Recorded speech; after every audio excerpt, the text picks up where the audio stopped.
Caleb, we just talked to Jay about your development this season. He said there's been a really big focus on the defensive side of the puck for you. Where have you kind of made those strides defensively, and do you think that's helped out you offensively as well? Yeah, I think coming in, Dave Manson, the assistant coach, he made a couple of things clear, and he's been really good about showing me video.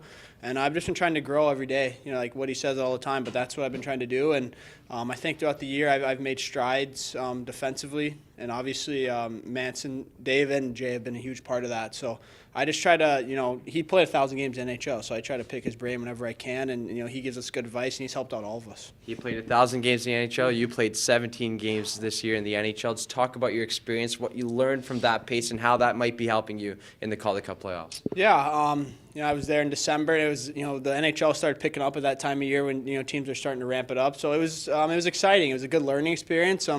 Obviously had some ups and downs, but I left there still feeling confident about my ability to play at that level.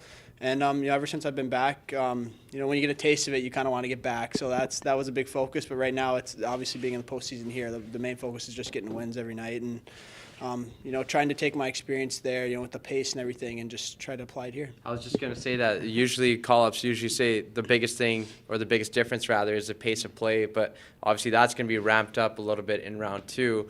Do you feel like you're comfortable adjusting to that game as it gets quicker, as it evolves here further on in the playoffs? Yeah, I enjoy those games. I like it when it's fast, hard, heavy hockey. It makes for a fun and entertaining game.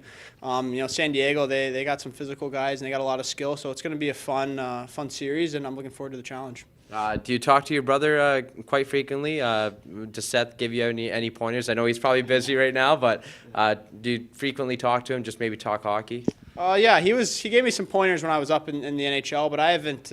He's kind of been busy there, obviously, making their own little push, but we text every once in a while. He's been giving me some pointers, just about playoff hockey and how this is the time of year when, big-time players try to step up. And, he's been doing a good job of that there. So, I try to just go out and contribute every night and, whatever way I can. What's it like having a mentor like that, one of the elite defensemen in the National Hockey League, just kind of guiding you through the waves here? It's huge. It started even this last summer. After my first pro year, it was a little bit of a tougher year, but I think mentally, and he's helped me out. Just you got to know you're a good player, and you got to have confidence, and that's something he's told me a lot about when he was first coming in. Is once he kind of got over that hump of playing in the NHL and being against some of these guys that you've watched growing up, and you get that confidence to go against them, it makes a huge difference. So that's probably one of the biggest things he's helped me with.